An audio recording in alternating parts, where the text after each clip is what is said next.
Hi, my name's Scott Acord, and I'm here with Alicia Swift. Hi, Scott. It's so nice to be here today. Thank you.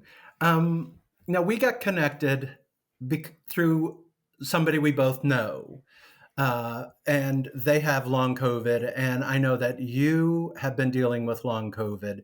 So I would love to chat with you today about your story and your dealing with long COVID. Um, but I wonder if you could sort of give me a little bit of background about your life pre COVID, pre long COVID. Yeah, it feels like a lifetime ago, even though it's only been about a year and a half. I grew up in Florida and, I'd say probably fairly normal childhood, grew up playing sports and um, every summer we would go camping and hiking. And so we were always, as a family, very physically active and out in nature and doing lots of things like that. And, very social. I loved hanging out with friends and all of that. And I would say that that lifestyle continued into my 20s and 30s. And so I'm 35 now. And it's like night and day between, what I used to do and what I do now. So I caught COVID in January 2021. And I think I started developing long COVID symptoms probably in March 2021. There's a little bit of a delay. And the craziest thing to me is that I was actually asymptomatic with COVID. And so you don't actually have to be, in the intensive care unit or something like that in order for this to get triggered. And so unfortunately, that's where we are. Well, let me ask you this. Um, you you say you were asymptomatic when you had COVID, That's which right. is kind of scary.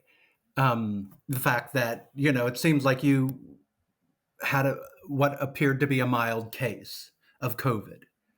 And so, can you just tell me just a little bit about that? What was your experience like? Yeah, because of where I work, and just kind of the general protocols that were in existence back then, we were doing testing, and I just happened to uh, get tested, and that's how we found it. So I don't know if I would have even noticed that I had COVID if I hadn't just happened to get the test. Because maybe I felt a little bit tired and maybe a slight loss of smell, but that was it. Those are my only symptoms. And since Do then, you I've live? had, oh, go ahead. No, go ahead. And since then, what's interesting is I have what I call like flare ups, where I have symptoms that it's it's almost like a wave where you ride this wave where there's a period of time where things seem to be getting better and then you get on the backside of the wave and things like crash and burn. And so it's interesting because then in June of 2021 and in September of 21 I had these very large flare ups where I thought that I actually had been reinfected with COVID because that's when I actually had the symptoms that people think of, like full loss of smell, full brain fog, extreme fatigue, chills, dizziness, headaches, like all the things that people associate with long COVID. I didn't have, or with COVID, excuse me, I didn't have actually until I had long COVID. So it's kind of interesting that over time the symptoms change. Can For those who don't know, tell me a little bit about how the symptoms are hitting you. I've talked to other people with long COVID, and I know fatigue. I was told by someone that fatigue doesn't really cover what they have, but it's the only word that they knew to use, but it wasn't sufficient. What was your fatigue like? Yeah, so that's actually so today fatigue is and the fatigue and the brain fog are probably my two worst symptoms. And you're right, fatigue really doesn't cover the. It's like bone tired, maybe is a better word than fatigue. Because I think when people hear fatigue, they're like, oh, yeah, I ran a marathon, I'm fatigued. Or, I did yard work all day, I'm fatigued. And that's kind of how people's perception of the word fatigue is bounded, I think. But there have been days where, so I live in like a very small condo, and there are days where I can't hardly walk from the couch to the refrigerator. Like that much energy being expended means I have to go take a nap, Wow. as an example. Or there are some days where I take a shower, and just the 15 minutes of taking a shower, I have to go lie down afterwards. And so I think the difficult thing, honestly, about long COVID is that very often, and probably most invisible illnesses have this problem too, where your your symptoms are in the home. So usually you're not leaving the home unless you're doing okay that day. Like on the days when things are really bad, you're not leaving the home to go get groceries. You're in your bed just obliterated. And so I think um, it's hard to put a face and a name to something that people just don't see. Like maybe your immediate family sees it, or maybe like, your best friends see that. But to the world, when you go out of the door, you seem probably okay. And so I think that's just one challenge. Well, and yeah, and because you look really healthy, and so I'm sure people look at you and they're like, maybe a little side eye that, Yeah. you might be complaining because you're overly fatigued or bone tired, or that you can't remember things because of the brain fog. I mean, you look healthy, and Hmm. so do you have your doctors been receptive to this, or are So they, that's been a do they ride kind too. of look at you a little side-eyed as well? I have had that experience. It's been unfortunate. A number of us have had that experience. I think it's a combination of the fact that it's an invisible illness with the fact that we're on the cutting edge of medical science. And that's not really a place that anyone who's sick wants to be, Right. because there's not really studies, there's not really markers that people know about. And I know there's a lot of research going on, of course, but there's not a lot out there yet. We're still kind of on the very cutting edge of even what is long COVID, let alone how do you fix it. And so um, here's an example of the brain fog, because I just lost my train of thought. Um, but yes, I have had, unfortunately, I have had doctors not believe me. Um, as somebody who, I'm a research director. I used to travel all the time for work and for personal reasons, and of course that's kind of changed in today's environment. But I always had a lot of energy. I was always like hiking and camping and doing things and traveling.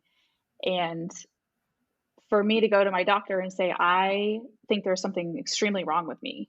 I can't hardly get out of bed. Like, I do a day of work and I have to go home and sleep for 12 or 16 hours. Like it shouldn't be normal for someone to be in bed by 6 p.m. and sleeping until 8 a.m. Like, that's not a normal thing. And so, and then doctors are like, oh, it's fine. You're just depressed because you've been in quarantine. And it's like, oh, I don't think so. Like, I feel extremely ill. And so that part has been challenging, but at the same time, I think I have found some really great doctors now. It can be frustrating because it takes a lot of time and resources to find those excellent doctors. And very often they don't live in your town. So, for example, I live in Knoxville, Tennessee. I have to drive 2.5 to 3 hours to Nashville, or I have to drive an hour and a half to 2 hours to Asheville in order for me to get care with some of my doctors. And so I always think about, how fortunate that I am that I'm uh, not sick enough where I've had to quit my job. I'm still able to work to a certain extent. I'm still able to have health insurance. I'm able to afford the gas money and the hotel room to travel. And my heart breaks for the people that are out there that don't have the same time resources or financial resources to do that. It takes a lot of initiative to continue to seek doctors after you have doctors shut doors in your face over and over, to try to find those doctors that will help you, and um, read the studies yourself, because I found so much of it is the patients are educating the doctors, and that's a whole that's an interesting thing too, that you know the patients are having to do that and self advocate, but so many of us in the long COVID community have had these issues of, not really having doctors take it seriously, I think. So I just want to touch on your work real quick. You said you do research. Can you tell me a little bit about the work you do? Yeah, so I'm a research director, and so I manage a research program at one of our national laboratories, and it's a Medical lot of research. no, actually, so it's nuclear science related research. Okay. And so, just a specialty within kind of the scientific field, but I don't have a medical background. I think because of my scientific training, it's a little bit easier for me to read the medical studies and understand them and try to communicate with my doctor. I think that definitely has given me an advantage. I think it's probably a lot harder for someone who doesn't have that type of training. Um, yeah. Yeah. Yeah, I agree. I mean, and you're unique in that respect. I mean, I doubt there are many researchers out there who have long COVID, who can look at the source material and understand it maybe a little easier or quicker because they speak the language a little bit better than, say, I would.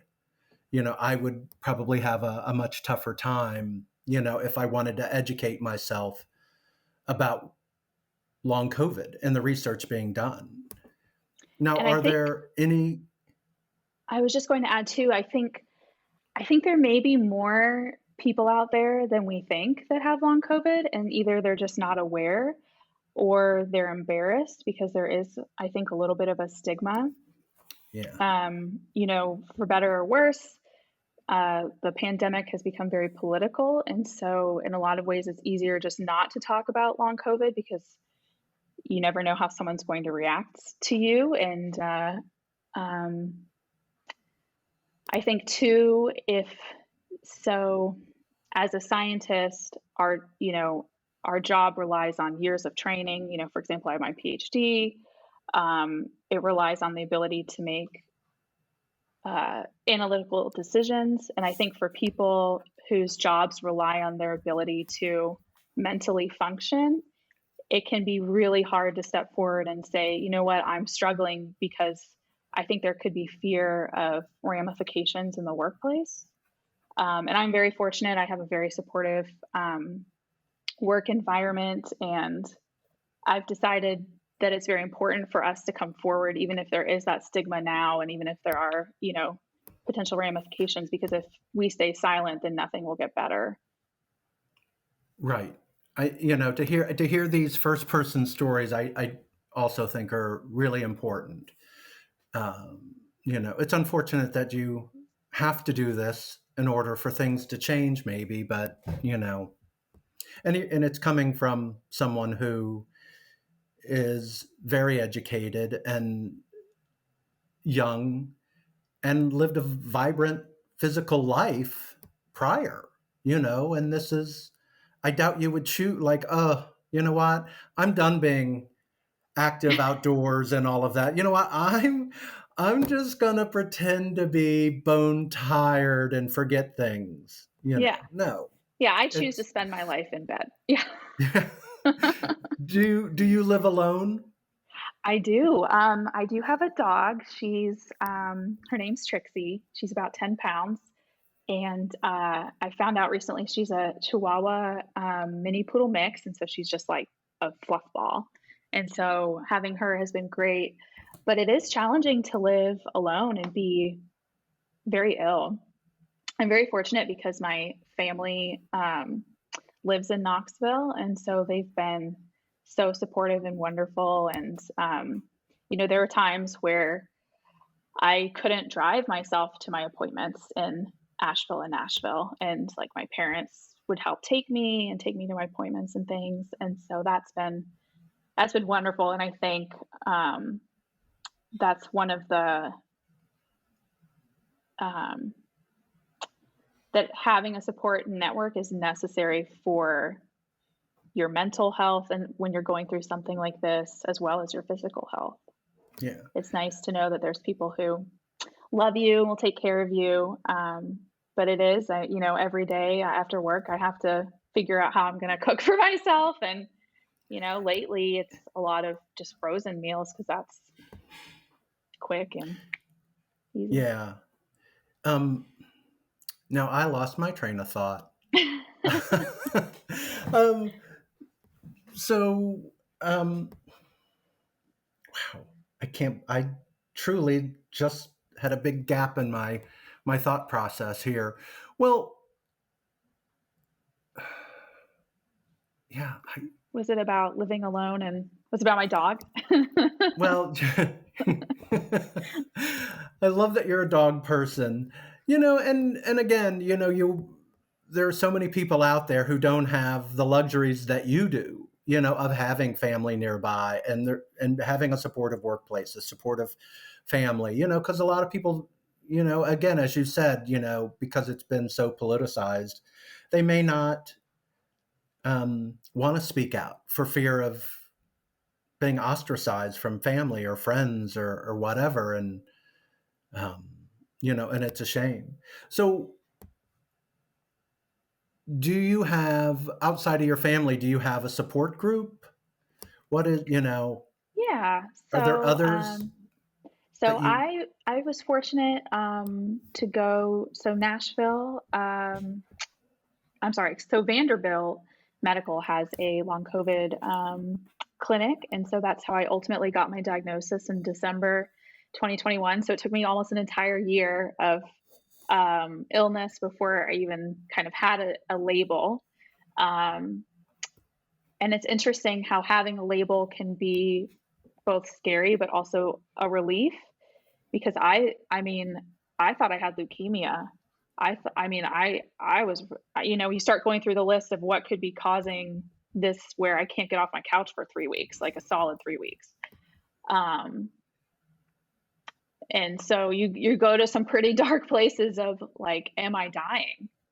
Um yeah, that was extremely hard. And so to finally have a doctor that believed me and listened to me and we were able to put a name to it was a relief. But at the same time, I also knew that it's, again, we're on the cutting edge of long COVID and what does this really mean? And how do we actually fix this? Is this lifelong? Like, we just don't know. Some people recover, but some people don't seem to. I'm a year and a half later and some of my symptoms have resolved, but most of them have not. It seems to have kind of stabilized, which at least, I guess that's a positive. But and you go into the office, am I correct? so I'm fortunate again because I do most of my work remotely, so I don't have to Okay. go in very frequently. Um, but yeah, so getting back to Vanderbilt, because I think I went on a bit of a Oh tangent there. yeah.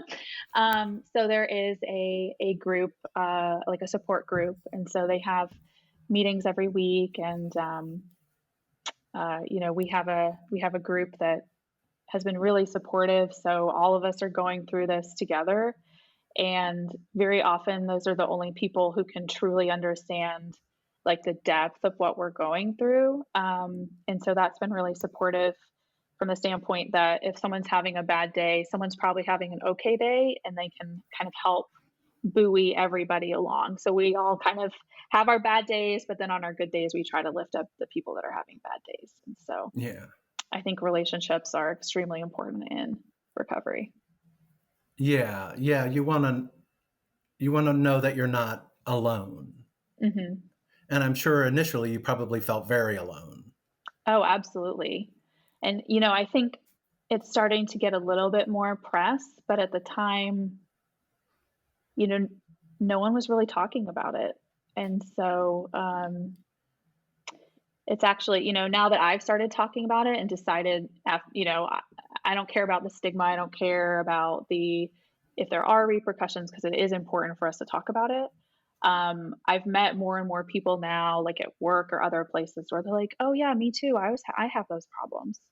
And so I think ultimately we'll find out in a few years that the long COVID symptoms or disease or whatever we want to call it is actually far more pervasive than what we think, because I think everyone's out there feeling sick and they don't have anyone to talk to. And so it's just not talked about.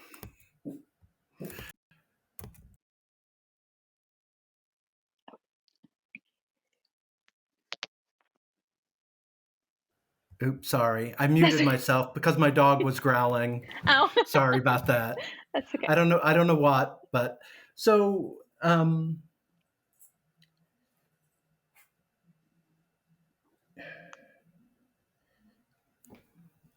what should well, let me ask you this. Were you vaccinated prior to getting sick? No, so unfortunately, so I think the vaccines came out in February 2021, and I think it was just for medical personnel, if I remember Yeah. correctly. So I was like just before the Okay. vaccines. So, but I did get vaccinated, I think in April 2021 when those came available, and I've done the boosters. It's hard to say if that's had a negative impact and made things worse or made things better from a long COVID perspective, because everything just kind of happened in the same time frame. Yeah. But um, yeah, but I Do think there are people that I've heard of anecdotally that have been vaccinated and they get COVID later and they still develop long COVID. So I think it's not something where, oh, this was a problem with, you know, OG COVID or I a just problem with right. Delta. I think it's an ongoing issue. I Yeah, I just didn't know if maybe that's why your symptoms were so your initial COVID symptoms were so mild. Is that you had been vaccinated, but you hadn't even had the opportunity to be vaccinated yet, and That's right. you got yeah. Hmm. I mean, I guess you got lucky on the front end. Yeah. And for me personally, it just drives home. Luckily we caught it very early on, but I think that's what makes it so scary is like there are people who are fully asymptomatic just walking around, um, and Yeah, they're contagious. I've wondered that. I've never tested positive, Hmm. but I've wondered, at times where it's like, oh, I feel really tired today, or, and I'm constantly checking, for a fever. Uh, Not that I'm a hypochondriac by any stretch of the word, but, I have wondered, like, how have I escaped this so far? You know, if I can just return real quick, now, do you have to drive to Vanderbilt, which I guess is 2.5 hours away from you, for the meetings for the support group, or can you do it or do you do them virtually? Yeah. So it's my understanding the state of Tennessee, as a result of the pandemic, started allowing kind of virtual appointments. And so the support group meets virtually, which is great. My doctor there, we can do things virtually. I was prescribed physical therapy just because of the inability to, get off of my couch or out of bed and walk around. I had a lot of muscle atrophy and muscular atrophy. And so that I did have to go in periodically, but we would also do virtual appointments kind of in between.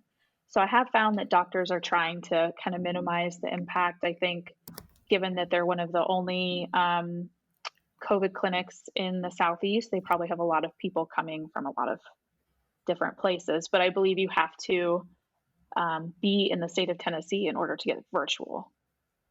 Okay. I think that's the law. Yeah. What would you say to somebody who thinks that maybe they have long COVID, or they know they have long COVID? What should they know? What can they do? What advice do you have, because you're on the other side, you're dealing with this and have for some time? hmm That's a great question. So, um, I think the first place to maybe start is with your general practitioner. That's where I started. Unfortunately, mine didn't believe me, in which case, then I found a long COVID clinic. And I know that there are some all over the country. And so it may be, you know, again, resource intensive to go if it's not necessarily right next door for you. But I think having that in your medical record, having that diagnosis from a clinic that specializes in that will help open doors with other medical practitioners who might not otherwise believe you. Um, and so I think that would be kind of the first thing is, trying to get that diagnosis if you think you have it, but you haven't received the diagnosis. And then I would say after you have the diagnosis, I'm kind of going back to my earlier points, I think it's important to read the studies, stay up on the news, try to educate yourself because the doctors may not have had the time to read all the articles and things like that. And really dig into, okay, I'm having pain. Try to, dig into that. For me, again, my one of my biggest problems is fatigue, and so I've actually received a chronic fatigue diagnosis as a result of that's kind of one way that it manifests for me. And so I did a lot of research on what is chronic fatigue, what do they recommend for chronic fatigue, and I did a lot of research on my own, and a lot of it is um, basically just managing your workload or your life load, if you want to call it that. And some of the things that have helped me the most, honestly, have just been changing my lifestyle and trying to focus on the things that I do have control over. So, for example, I have control over, um, what I eat, how much I eat, when I go to sleep. I try to limit all of my activities, and that's helped a lot with the fatigue.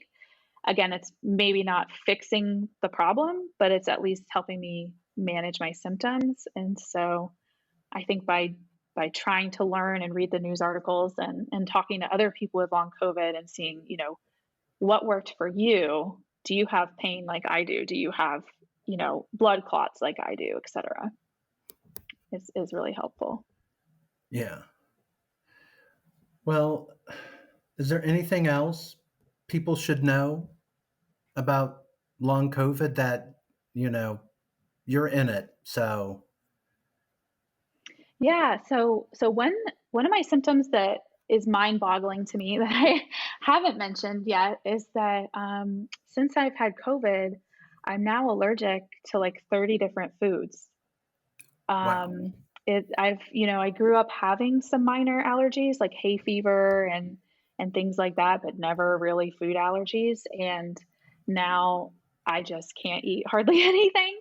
And so I think it's just really interesting to me how much COVID just changes your body chemistry and just what's happening. And I think that food allergies have a lot of similar symptoms where it's probably making your long COVID symptoms worse. So, like for example, food allergies can give you fatigue and they can give you, eczema and different things like that. And so that's another thing people could look into. Is there, have they suddenly developed food allergies or has their baseline shifted from what it used to be? Um, and I think another thing I would let people know is that it's okay to ask for help. I think so many of us are conditioned to think I'm independent. I don't want to burden other people. But it really is okay to ask for help and, you know, get that help that you need, whether it's someone driving you to the doctor or cooking dinner for you or kind of whatever you need to do. Yeah, or maybe even looking at things like Meals on Wheels if you can't cook for yourself or something. Absolutely. Yeah. Do you know if there are, like, online support groups? Say someone isn't a resident of Tennessee or, but they looking for some sort of support group. Do you know of online support groups? I think that they exist. I think there's a few on Facebook. I know that people connect through Twitter as well, so that might be another way just to reach out to other people directly, through Twitter. For me, it was kind of set up with my long COVID clinic, so I don't know if other clinics in the country might have similar support groups. And I know that there are support groups for people who have PTSD from being in the ICU. I know that being in the ICU can cause um, very serious, like PTSD type symptoms. I'm not sure, I don't know the mechanism of that, but I know that there are some support groups for people who have that, who were in the ICU and were sick, extremely sick. And, maybe they need additional resources than, someone who is asymptomatic. Wow, I've never heard that about PTSD symptoms from being in the ICU. Yeah, I think I won't speculate because I don't know the mechanism, but Yeah. I Wow. think it's just a very traumatic experience to be that Yeah. sick and all of that.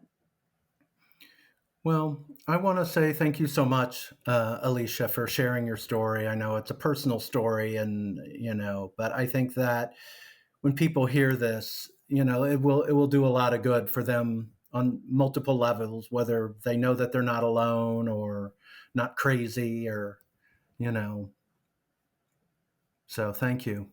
You're welcome. Yeah, and I guess I would probably just end it with um, maybe on a positive note and say that one of the things that's really helped me is just reframing my outlook and, taking joy in the moments that I can. So, maybe those moments used to be backpacking the Grand Canyon or, uh, other things like that. But now I think just enjoying sitting in the sunshine can be a joy. And so that would be how I would end it, is just to encourage people to try to see the silver lining, or at least find, some joy in your life, and it can make things a little bit better. Thank you.